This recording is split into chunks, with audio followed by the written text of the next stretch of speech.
اور پر اشتیاق نگاہوں سے دیکھتا اور بے صبر آرزوؤں سے پکارتا اس خانے نعمت کی طرف دوڑتا ہے، اسی جوش اور اشتیاق کے ساتھ موہنی ندی کے کنارے چلی۔ باغ سے ندی تک سیڑھیاں بنی ہوئی تھیں۔ ہم دونوں تیزی کے ساتھ نیچے اترے اور کنارے پہنچتے ہی موہنی نے فرتے مسرت سے اچھل کر زور سے کہا، ابھی ہے، دیکھو وہ نکل گیا۔ وہ معصومانہ جوش اور انتشار انگیز بے صبری جو موہنی کے چہرے پر اس وقت نمایاں تھی مجھے کبھی نہ بھولے گی۔ میرے دل میں سوال پیدا ہوا، اس چراغ سے اس قدر تعلق خاطر، اس قدر وجد کیوں؟ مجھ جیسا شاعرانہ حس سے عاری شخص اس مہمے کو مطلق نہ سمجھ سکا۔ میرے دل میں وسوسے پیدا ہوئے، اندھیری رات ہے، گھٹائیں امڑی ہوئی، دریا طغیانی پر، ہوا تند، یہاں اس وقت ٹھہرنا مصلحت نہیں۔ مگر موہنی، وہ پرشوق بھولے پن کی تصویر، اسی چراغ کی طرف آنکھیں لگائے خاموش کھڑی تھی، اور وہ چراغ ناشاد جوں کا توں ہلتا مچلتا چلا جاتا تھا، نہ جانے کہاں، کس دیس کو۔ مگر تھوڑی دیر کے بعد وہ چراغ پھر نظروں سے اوجھل ہو گیا۔ موہنی نے حسرتناک لہجے میں پوچھا، کیا بجھ گیا ہوگا؟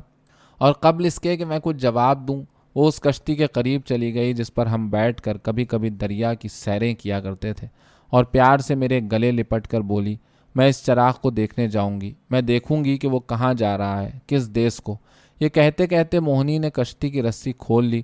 جس طرح درختوں کی ڈالیاں طوفان کے جھونکوں سے جھکولے کھاتی ہیں، اسی طرح اس وقت یہ کشتی ڈاواں ڈول ہو رہی تھی۔ دریا کی وہ محیب وسعت، موجیں، وہ ڈراؤنی چھلانگیں، پانی کی وہ پرشورش صدا، اس ہولناک تاریکی میں اس کشتی کا بیڑا کیوں کر پار ہوگا؟ میرا دل بیٹھ گیا، کیا اس نامراد کی تلاش میں کشتی بھی ڈوبے گی؟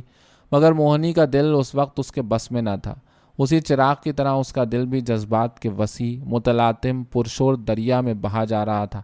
ہم کشتی میں بیٹھ گئے اور کشتی لہروں پر جھولے کی طرح جھولتی چلی۔ آہ، کیسا ہولناک منظر تھا! متوالی گھٹائیں جھکتی چلی آتی تھیں، گویا دریا سے گلے ملیں گی، اور وہ دریائے سیاہ یوں اٹھتا تھا گویا بادلوں کو چھو لے گا۔ دہشت سے آنکھیں موندی جاتی تھیں۔ ہم تیزی کے ساتھ اچھلتے، کراڑوں کے گرنے کی آوازیں سنتے، سیاہ درختوں کا جھومنا دیکھتے چلے جاتے تھے۔ آبادی پیچھے چھوٹ گئی، دیوتاؤں کی بستی سے بھی آگے نکل گئے۔ یکایک موہنی چونک کر اٹھ کھڑی ہوئی اور بولی، ابھی ہے، دیکھو وہ جا رہا ہے۔ میں نے آنکھ اٹھا کر دیکھا، وہ چراغ جوں کا توں ہلتا مچلتا چلا جاتا تھا۔ اس چراغ کو دیکھتے ہم بہت دور نکل گئے۔ موہنی نے یہ راگ الاپنا شروع کیا، میں ساجن سے ملن چلی۔ کیسا دلسوز نغمہ تھا، اور کیسی پردرد رسیلی آواز، جذبے اور رقت میں ڈوبی ہوئی۔ نغمہ دلکش میں تخیلات کو بیدار کرنے کی زبردست قوت ہوتی ہے۔ وہ انسان کو عالم موجودات سے اٹھا کر عالم خیال میں پہنچا دیتا ہے۔ میری نگاہ خیال میں اس وقت ندی کی پرشور لہریں، لبے ساحل کی جھومتی ہوئی ڈالیاں، سنسناتی ہوئی ہوا، سب متشکل نظر آتی تھیں، اور سب کی سب تیزی سے قدم اٹھائے چلی جاتی تھیں، اپنے ساجن سے ملنے کے لیے اشتیاق اور الفت سے جھومتی ہوئی ایک نازنین کی دھندلی خوابی تصویر۔ ہوائیں، لہروں میں، درختوں کے جھرمٹ میں محو خرام نظر آتی تھیں، اور وہ جاتی تھی ساجن سے ملنے کے لیے۔ اس نغمے نے سارے منظر پر اشتیاق کا جادو پھونک دیا۔ میں ساجن سے ملن چلی۔ ساجن بست کون سی نگری، میں بوری نہ جانوں، نہ مجھے آس ملن کی اس سے، ایسی پریت بھلی، میں ساجن سے ملن چلی۔ موہنی خاموش ہوئی تو چاروں طرف سناٹا چھایا ہوا تھا، اور اس سناٹے میں ایک بہت مدھم، رسیلی، خواب انگیز آواز افق کے اس پار سے، یا دریا کے نیچے سے، یا ہوا کے جھونکوں کے ساتھ آتی ہوئی گوشے خیال میں سنائی دیتی تھی۔ میں ساجن سے ملن چلی۔ میں اس نغمے سے اس قدر متاثر ہوا کہ ذرا دیر کے لیے مجھے خیال نہ رہا کہ کہاں ہوں اور کہاں جا رہا ہوں۔ دل و دماغ میں وہی راگ گونج رہا تھا۔ دفتن موہنی نے کہا، اس چراغ کو دیکھو۔ میں نے چراغ کی طرف دیکھا، اس کی روشنی ماند ہو گئی تھی، اور مایہ زندگی ختم ہو چلا تھا۔ آخر وہ ایک دفعہ ذرا بھبکا اور گل ہو گیا۔ جس طرح پانی کی بوند دریا میں گر کر غائب ہو جاتی ہے، اسی طرح تاریکی کی وسعت میں اس چراغ کی ہستی غائب ہو گئی۔ موہنی نے آہستہ سے کہا، اب نہیں دکھائی دیتا، بجھ گیا۔ یہ کہہ کر اس نے ایک ٹھنڈی سانس لی۔ جذبات درد امڑ آئے، رقت سے گلا پھنس گیا۔ زبان سے صرف اتنا نکلا، کیا یہی اس کی منزل مقصود تھی؟ اور آنکھوں سے آنسو گرنے لگے۔